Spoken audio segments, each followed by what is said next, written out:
Jesus morreu para haver um sacrifício perfeito diante de Deus. Na hora que você quiser, leia o capítulo 9 do livro de Hebreus. Ali conta a história dos sacrifícios. Antigamente era necessário que o sacerdote entregasse ali. As pessoas levavam um animal, entregavam ao sacerdote, o sacerdote entregava ao sumo sacerdote, esse adentrava o Santo dos Santos, apresentava diante de Deus ali aquela oferta pelo pecado do povo. Isso toda vez tinha que fazer, todo ano tinha que ser feito. Mas a Bíblia diz que Jesus é o nosso sumo sacerdote, que ele entrou na presença dos santos uma única vez e nos liberou livre acesso a Deus. Então, amados, o sacrifício de Jesus foi perfeito.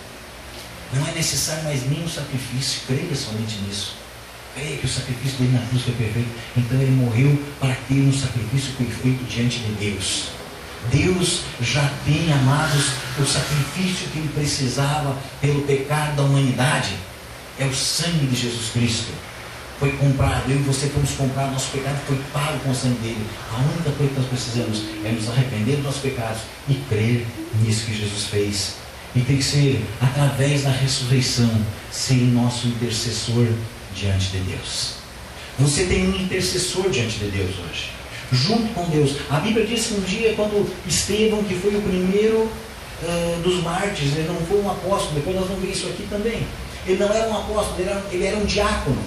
Ele foi escolhido ali no livro de Atos, no capítulo 6, ele foi escolhido um dos diáconos, um homem cheio do Espírito Santo. E a Bíblia diz que quando ele é pego ali pelos inimigos, ele morre apedrejado, lançam pedras sobre ele está morrendo, e ele vê os céus abertos, ele vê Jesus ao lado do Pai, em pé. E Jesus ali estava intercedendo por ele, estava ali intercedendo por Estevão. E eu tenho certeza, queridos, que a visão de Estevão não foi aquela visão do Cristo de Isaías capítulo 53, aquele Cristo que estava ali todo ensanguentado, aquele Cristo que morreu na cruz do Calvário. Mas eu tenho certeza que a visão que Estevão tinha de Jesus ao lado do Pai é a visão que você também vai ter um dia, que está lá no livro de Apocalipse, se você quiser abrir, no capítulo 1, a partir do versículo 12, diz assim: voltei-me para ver quem falava comigo, e voltado vi 7 candeeiros de ouro, e no meio dos candeeiros um semelhante a filho do homem, com vestes talares, não mais aquela roupa que haviam rasgado, não mais nu, não mais enrolado no lençol, não mais todo ensanguentado, mas agora com vestes talares, e cingido à altura do peito com uma cinta de ouro. A sua cabeça e cabelos eram brancos como a alva lã, como neve, os olhos como chama de fogo, não mais aqueles olhos ensanguentados, não mais aqueles olhos que eu creio, amados, que estavam com olheiras de tanto sofrer, apanhar uma madrugada inteira, sendo julgado injustamente, pessoas cuspindo nele, batendo nele com um caniço, como diz a palavra do Senhor, enfiando uma coroa de espinhos na cabeça dele que transpassou a pele, rasgou e corria sangue. Aqueles olhos deveriam estar sofridos. A Bíblia diz que os olhos dele agora são como chama de fogo, os pés dele, não mais aqueles pés perfurados pelos cravos, mas os pés semelhantes ao bronze polido, como refinado numa fornalha, a voz como voz de muitas águas, não mais aquela voz, amados, com toda a força que Jesus puxou lá no fundo, para poder falar aquelas 7 frases que ele falou na cruz do Calvário, quando ele estava ali já sem fôlego, porque a pessoa que está sendo crucificada, ela fica sem fôlego. E ali a Bíblia fala que Jesus ainda assim teve força de falar 7 frases. Aqui a voz de Jesus não é mais aquela voz sôfrega, não é mais aquela voz fraca, mas é uma voz de um homem que diz que é como a voz de muitas águas. Tinha na mão direita 7 estrelas, e da boca saía-lhe uma afiada espada de 2 gumes. O seu rosto brilhava como o sol na sua força. Esse é o Jesus que eu creio que Estevão viu aquele dia. Esse é o Jesus que através da ressurreição é o teu e é o meu intercessor diante de Deus. Amém? Então ele morreu para essas coisas. Ele morreu para que você tivesse essas 3 bênçãos aqui que eu coloquei. Muito mais bênçãos, mas 3 aqui. Vamos lá, vamos darmos uma olhada. Mas, amados, somente isso não teria bastado.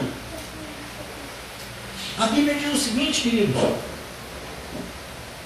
que conhecereis a verdade e a verdade vos libertará. Lá em João capítulo 8, versículo 32. Conhecereis a verdade e a verdade vos libertará. Mas se nós não conhecemos a verdade, amados, a verdade existe. Mas se nós não conhecemos ela, nós não somos libertos.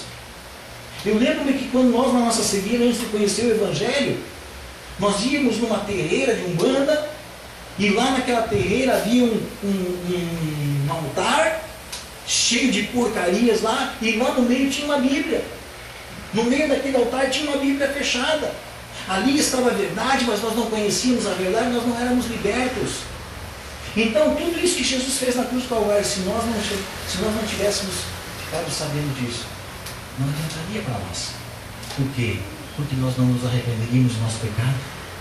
E se nós não nos arrependermos do nosso pecado, o sangue de Jesus não vai poder nos libertar. Porque o primeiro passo nós temos que dar. E para nós ficarmos sabendo de tudo, todas essas coisas, meus amados, alguém teve que morrer também.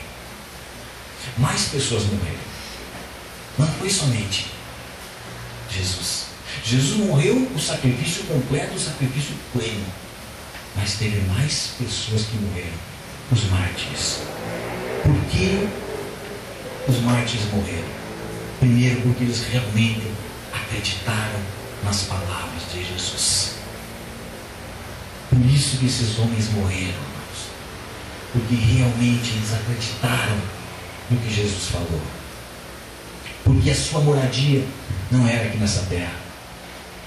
Queridos, hoje nós vemos um evangelho muito fácil. Um evangelho que prega mansões aqui na terra. Estamos guardando tesouros aqui nessa terra.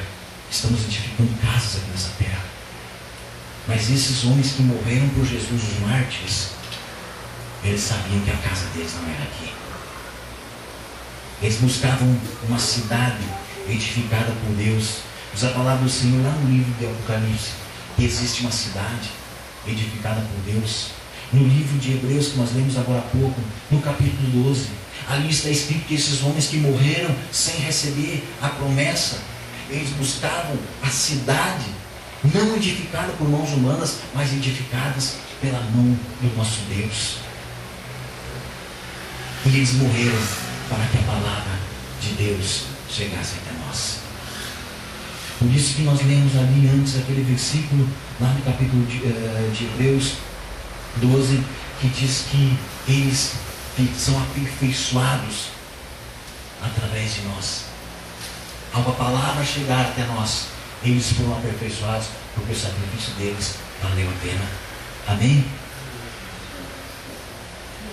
Eu só relatei aqui, gostaria que você visse algumas coisas, querido. Um dia, a mãe de 2 discípulos chegou para Jesus e disse assim para eles: Jesus, quando tu fores entronizado, coloca um dos meus filhos à tua direita e outro à tua esquerda.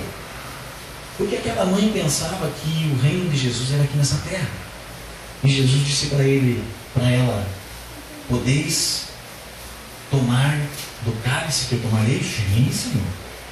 Então tá bom. Então vamos tomar do cálice que eu tomei. Você lembra o que Jesus disse no jardim do Getsemane? Quando ele orava a Deus, ele disse assim: Pai, se for possível, passa de mim este cálice, mas seja feita a tua vontade, não a minha.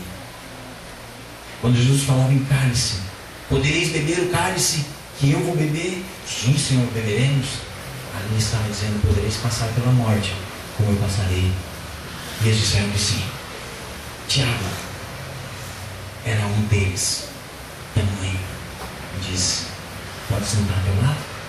Morreu a espada. No mesmo dia, Pedro estava preso com ele na prisão.